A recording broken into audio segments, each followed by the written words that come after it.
दोस्तों ये मार्केट है। मार्केट में एक स्ट्रॉन्ग फेयर वैल्यू गैप बनता है। आप अपनी लिमिट सेट करते हो और यहाँ पे मार्केट थोड़ा सा रिएक्शन देने के बाद आपका स्टॉप लॉस हिट कर देती है। अगेन मार्केट में एक फेयर वैल्यू गैप बनता है, मार्केट उसमें डिप करती है, लेकिन आप यहाँ पे कैपिटल लॉस की वजह से ट्रेड प्लेस नहीं करते हो और मार्केट यहाँ पे आपको एक स्ट्रॉन्ग रिएक्शन दे देती है। क्यों ऐसा होता है कि मार्केट ने आपकी फर्स्ट फेयर वैल्यू गैप पे जहाँ पे आपने ट्रेड ली वहाँ पे आपको स्टॉप लॉस खा गया, और दूसरी जगह पे जहाँ पे आपने ट्रेड ली वहाँ पे आपको मार्केट ने टीपी दे दी और वहाँ पे आप ट्रेड नहीं ले पाते, तो फिर आप फोमो में आके रॉन्ग ट्रेड लेते हो, ईगो ट्रेडिंग करते हो, रिवेंज ट्रेडिंग करते हो और आप अपना सारा कैपिटल लॉस कर देते हो। आज की वीडियो का टॉपिक है फेयर वैल्यू गैप। मार्केट में फेयर वैल्यू गैप यानी एफईजी कैसे बनता है। मार्केट में 3 कंसेक्यूटिव कैंडल्स का ये पैटर्न होता है, जिसमें फर्स्ट कैंडल का हाई और थर्ड कैंडल का लो, इसके जो दरमियान का गैप होता है उसको हम फेयर वैल्यू गैप कहते हैं। ऐसे ही सेल साइड पे हमारे पास फेयर वैल्यू गैप बनता है और मार्केट में फर्स्ट कैंडल का लो और थर्ड कैंडल के हाई के बीच में जो गैप होता है उसको हम फेयर वैल्यू गैप बोलते हैं।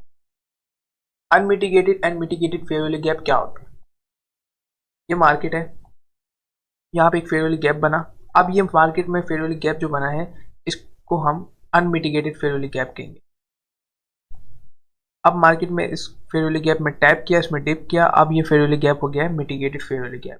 सिंपल है कि जिस फेयर वैल्यू गैप को मार्केट ने टैप ना किया हो, फिल ना किया हो, उसको हम अनमिटिगेटेड फेयर वैल्यू गैप बोलते हैं, और जिस फेयर वैल्यू गैप को मार्केट ने टैप कर लिया हो वो मिटिगेटेड फेयर वैल्यू गैप होता है। हमें मिटिगेटेड फेयर वैल्यू गैप पे ट्रेड प्लेस नहीं करनी, हमें अनमिटिगेटेड फेयर वैल्यू गैप पे ट्रेड प्लेस करनी।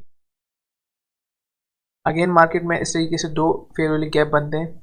अब फर्स्ट फेयर वैल्यू गैप और सेकंड फेयर वैल्यू गैप, ठीक है। अब कौन सा फेयर वैल्यू गैप मिटिगेटेड है और कौन सा अनमिटिगेटेड है, आप बताओ जी। ये मिटिगेटेड फेयर वैल्यू गैप है क्योंकि मार्केट ने इसमें आके टैप किया है एंड देन मूव किया है। उसके बाद ये फेयर वैल्यू गैप हमारे पास अनमिटिगेटेड है। अगेन मार्केट इसमें आके टिप करेगी तो अब ये क्या हो गया, मिटिगेटेड फेयर वैल्यू गैप हो गया। इस break of structure is compulsory in fair value gap. Condition number 1।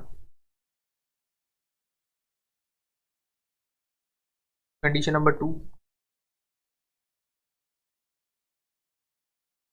यहाँ पे हमारे पास कंडीशन नंबर 2 पे हमें ट्रेड प्लेस नहीं करनी।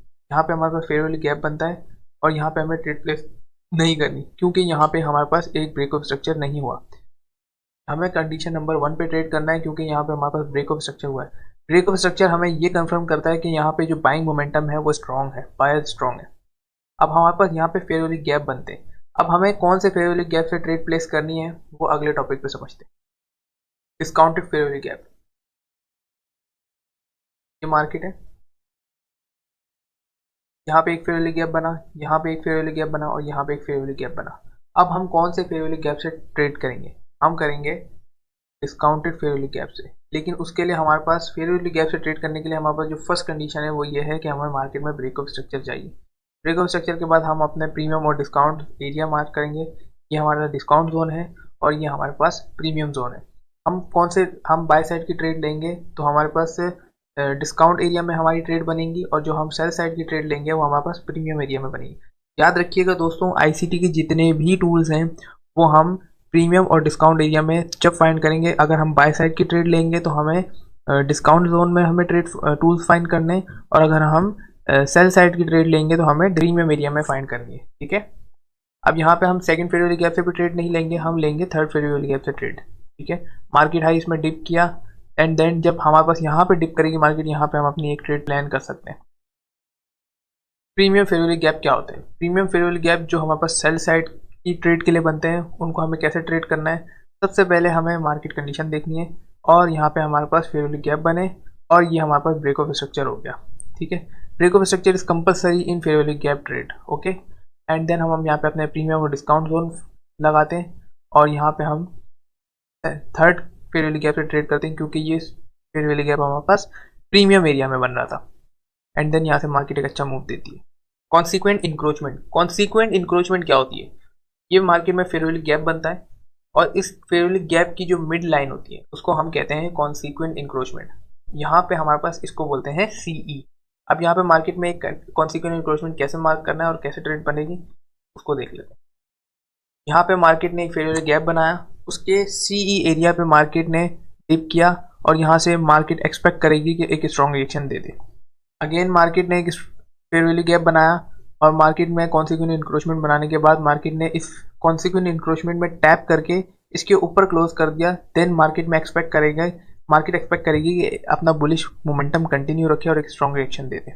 अगेन फेयर वैल्यू गैप बनता है मार्केट में और मार्केट उसके सीई पॉइंट के अंदर आके कैंडल क्लोज कर दे तो यहाँ पे हमें ट्रेड प्लेस नहीं करनी। अगेन सीई पॉइंट बनता है, मार्केट इसमें एक बड़ा कैंडल बना के इस पूरे फेयर वैल्यू गैप को जब निपटा देती है तो हमें इस पर कैसे ट्रेड करनी है उसको अगले टॉपिक पे समझते हैं। Inversion of fair value gap.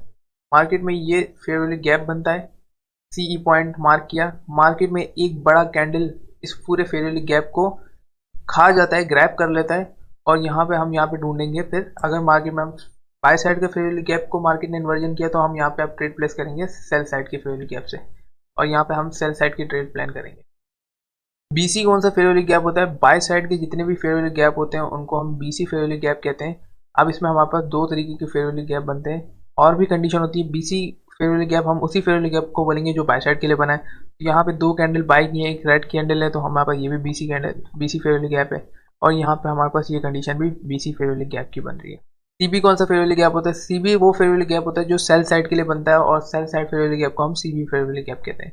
और यहाँ पे दो कंडीशन फेयर वैल्यू गैप की बन रही है सीबी की और ये दोनों कंडीशन वैलिड है सीबी फेयर वैल्यू गैप के लिए।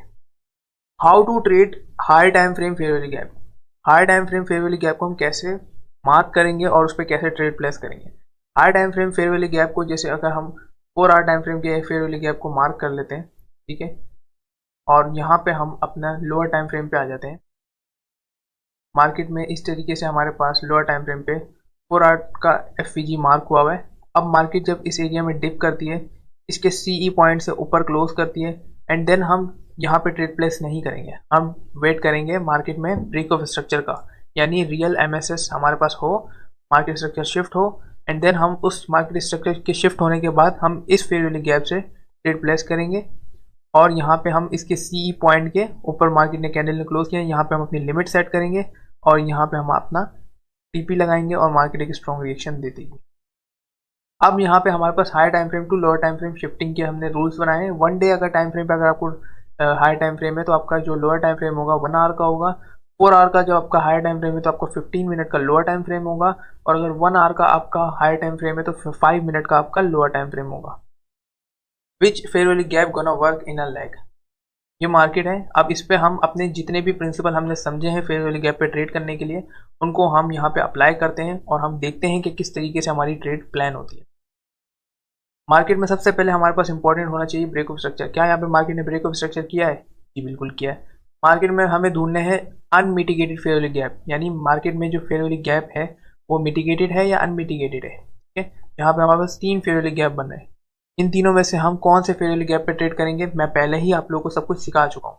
ठीक है, फिर उसके बाद हमें फाइंड करना है मार्केट में हमने फेयर वैल्यू गैप मार्क कर लिया, हमारे पास ब्रेक ऑफ स्ट्रक्चर हो गया एंड हमारे पास प्रीमियम और डिस्काउंट दोनों हमें लगाना है। ये हमारा प्रीमियम और ये हमारा डिस्काउंट। ठीक है, हम फिर फर्स्ट फेयर वैल्यू गैप से ट्रेड करेंगे। क्यों नहीं करेंगे? हमें पता है कि ये हमारे पास हमें बाय साइड की ट्रेड प्लान करनी है तो हम इस फेयर वैल्यू गैप से ट्रेड नहीं करेंगे क्योंकि ये प्रीमियम जोन में बन रहा है। अब क्या इससे करेंगे? नहीं, ये भी प्रीमियम में बन रहा है। क्या इससे करेंगे? जी हाँ, हमारे पास डिस्काउंट एरिया में जो फेयर वैल्यू गैप है उस पर हमें अब ट्रेड करने से पहले हमें क्या चीज़ देखनी है? हमें देखना है कॉन्सिक्वेंट इंक्रोचमेंट। कॉन्सिक्वेंट इंक्रोचमेंट हमने मार्क किया, यहाँ पे मार्केट ने हमें बता दिया कि कॉन्सिक्वेंट इंक्रोचमेंट से ऊपर क्लोज किया कैंडल ने एंड देन यहाँ पे हम अपनी लिमिट सेट करेंगे और हमारी एक स्ट्रॉन्ग मोमेंटम मार्केट देगी और हमारी एक वैलिड ट्रेड एंट्री यहाँ पे बन जाएगी।